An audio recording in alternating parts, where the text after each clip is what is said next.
Right, these are your unit notes for blood and blood spatter. Forensic serology is the study of blood applied to crime. There's many different branches of forensics, so for this unit, we're looking at forensic serology. Blood can provide various evidence to investigators at a crime scene. For example, blood spatter patterns can be used to reconstruct a crime scene and kind of show how an attack was made. It can connect an object with a crime, for example, if they find a discarded weapon. It can also connect a suspect with a crime, for example, if they find blood on a suspect's clothing. And it can also place a suspect at a crime scene. For example, if we find the suspect's blood at a crime scene, we can match it to them, and that way we know that they were present. All right, blood typing. Blood typing is one test we can do with blood, and it is considered class evidence, and it's really just good to rule out the suspects. It's very cheap, very quick to do blood typing, so that's usually the first thing they do, and we can eliminate any suspects that don't match whatever blood type we found. DNA profiling can also be done with blood, and that would be considered individual evidence because it can help to pinpoint a specific suspect. So blood can't easily fit into one particular category. It can be either one, depending on the types of tests that we run on the blood that we find. When we talk about blood typing is going to identify the presence or absence of particular proteins that are embedded in the cell. Like I said, this is a quicker and less expensive test than DNA profiling is, and it produces class evidence, but it can still be used to link a suspect to a crime scene, or it can exclude a suspect. So what blood typing is looking for is the presence or absence of cell surface proteins. That's what determines your blood type. So there are 8 different blood types. Kind of the main blood types are A, B, and O. A would have just surface A proteins. B has just surface B proteins. AB has both A and B surface proteins. And type O has none of the surface proteins. So A and B proteins called antigens are found on the surface of some red blood cells. So the antigens are the ones that are on your red blood cells. If a person's blood cells have the A antigen proteins, then they have type A blood. If the person's blood cells have B antigen proteins, they have type B blood. If they have both A and B antigen proteins, they have type AB blood.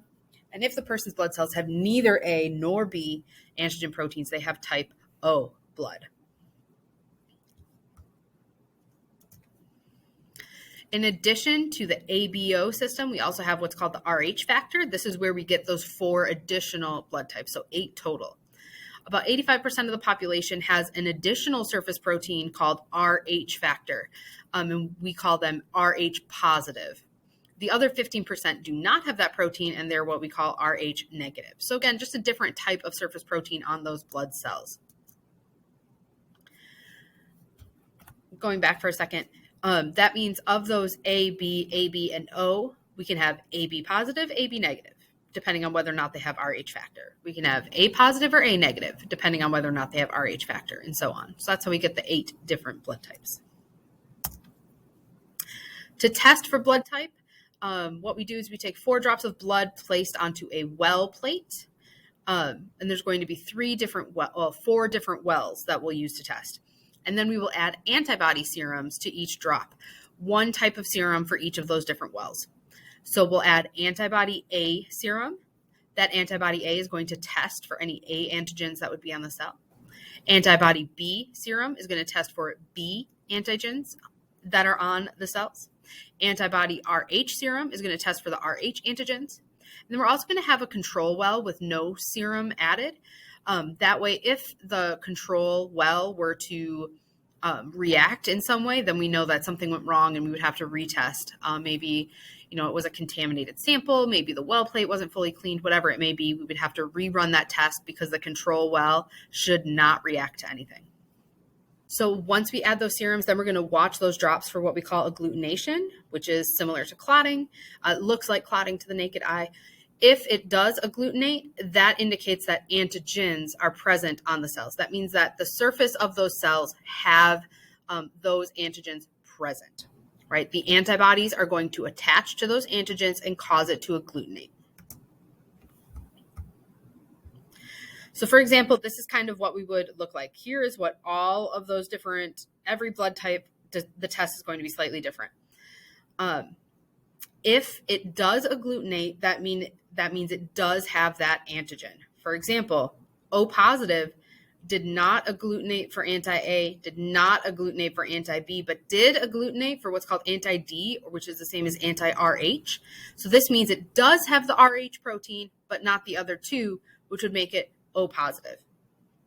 All right, here's AB negative. It does have A antigens. It does have B antigens. It does not have RH. So that would make it AB negative. And again, here's like an invalid test. You can see that the control, all the other controls are normal. This one agglutinated. So that means that this test is not valid. We would have to rerun that test. Here's what it would actually look like on a well plate. So when we talk about agglutination, we're talking about this clumping. The serum that's added to the blood contains antibodies. Those antibodies are going to attach to the antigens on the surface of the cell and cause them to clump together. If that antigen is not present, then the cells are not going to clump. So this one, if it does clump, that means that that antigen is on the surface. So this is clumped together. This is also clumped together. This one is not. So it does not have the B antigen, but it does have A and it does have RH. So that means it would be A positive. The other type of analysis we can do with blood is called blood spatter. Notice it's spatter, not splatter. There's no L. A grouping of blood stains constitutes a blood spatter pattern.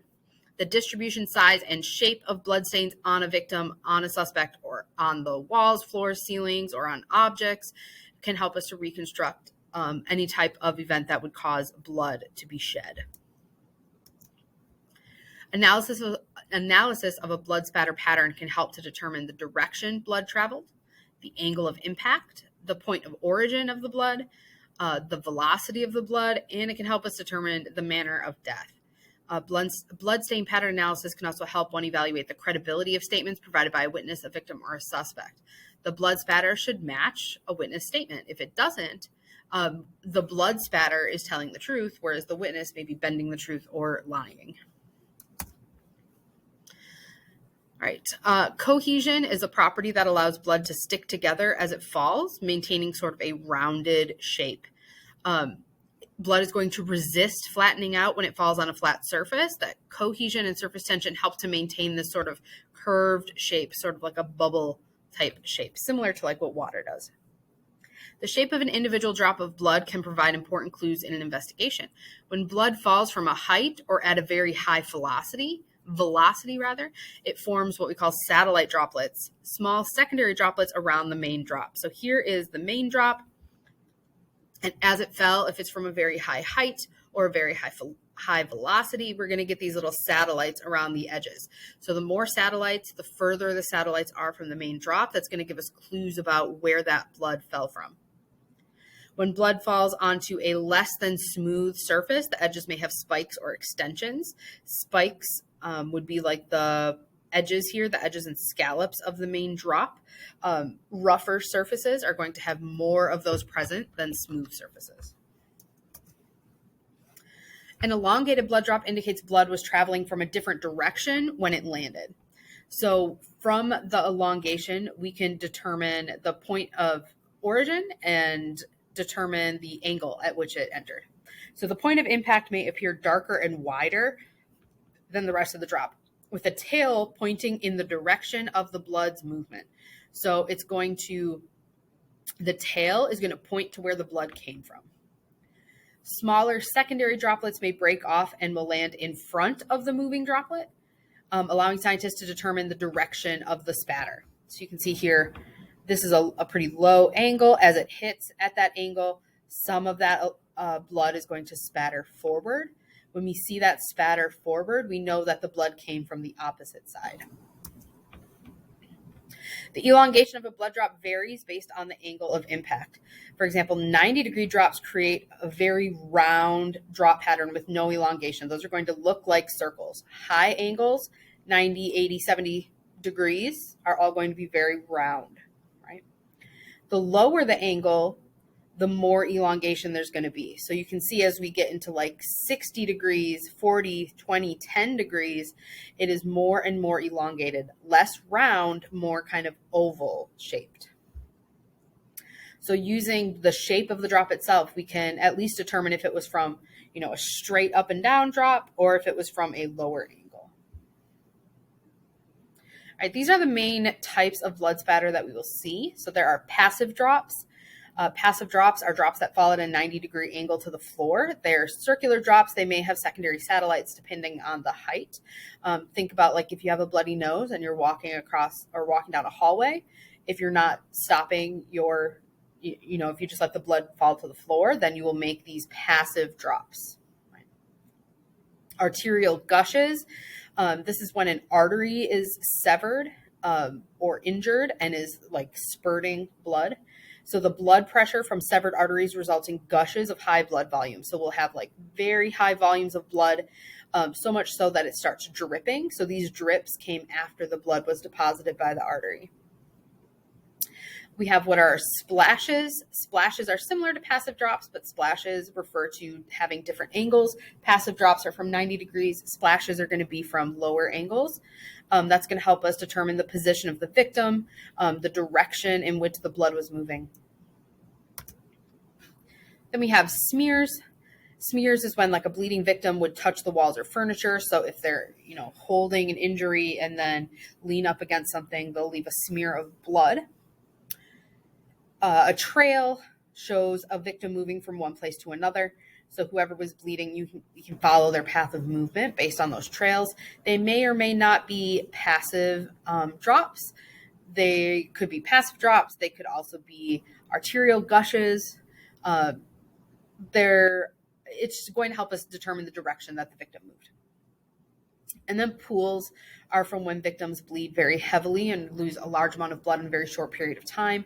The blood is going to, pool in one area and become rather deep, depending on the amount of blood that is lost. So not too specific of a pattern here. It's more about the quantity of blood when we look at a pool.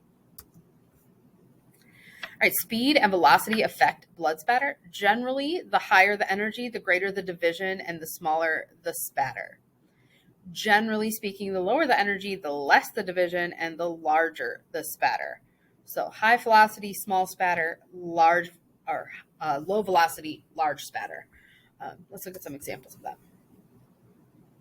So for example, high velocity example would be a gunshot wound. This is a very small diameter, very high, powerful, quick injury.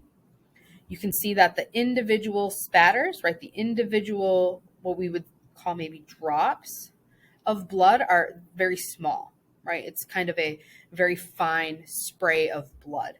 That's what we mean by the larger or smaller spatter. We don't necessarily mean the area that it's taking up. We're talking about the individual places that blood can be found are very small. Medium velocity would be something like a beating or a stabbing, talking about 1 to 4 millimeters for the blood. So you can see here it's slightly larger than what a gunshot wound is. Gunshot wound is going to look just like very, very fine, less than 1 millimeter drops, whereas medium velocity is going to be 1 to 4 millimeters. Low velocity would be a blunt object impact. Here's like a hammer, for example, a very large spatter pattern from a very low velocity. Then we have something called cast off. So the movement and the number of swings can often be documented by examining the cast off pattern, what we call a cast off pattern. During a beating with an instrument which produces the bleeding, blood will not normally collect on the surface of the instrument from the first strike. On subsequent strikes at the same location, blood will adhere to the instrument since it now strikes a blood source. When the instrument is raised or swung backward, its movement allows small drops of blood to be released from its surface. So cast off is the blood left behind from the weapon. So that very first initial hit, there's no blood on the weapon yet. After that first initial hit, every time that weapon is drawn back, it's going to leave blood along a wall or a ceiling or something like that. And that's what we call the cast off, right? As they bring the weapon backward, we will get that cast off stain showing that the weapon is moving backward.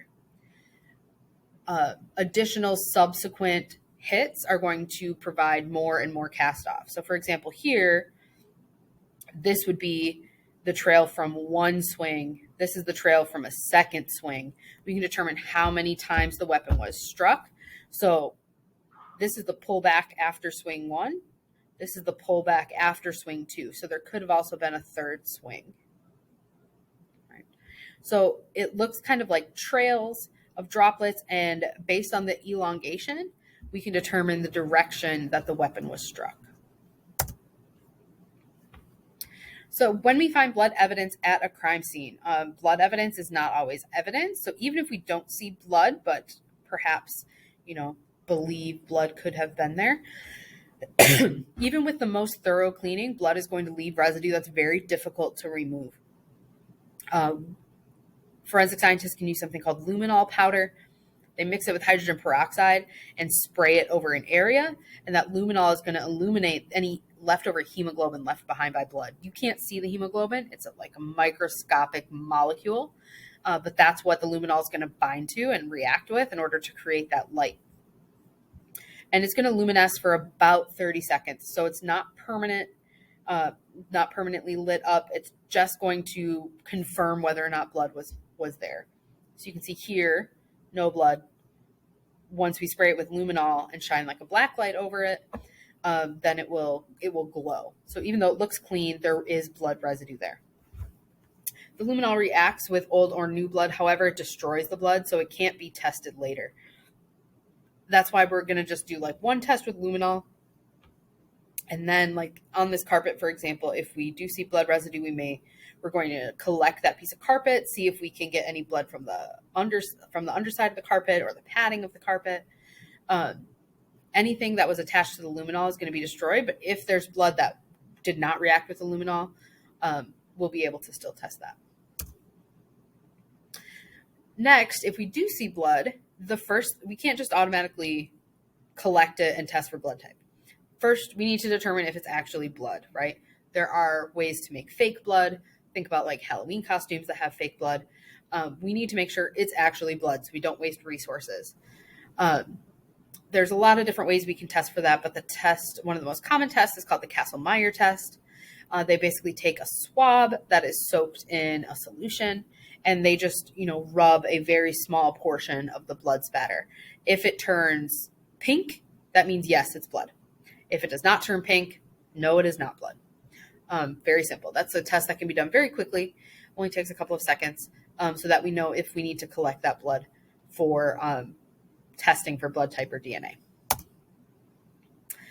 Once we determine that it is blood, not always, but many times we need to determine if it is actually human blood. For example, if a crime takes place on a farm, we need to make sure that it is human blood and not blood from, a cow or a pig or something like that.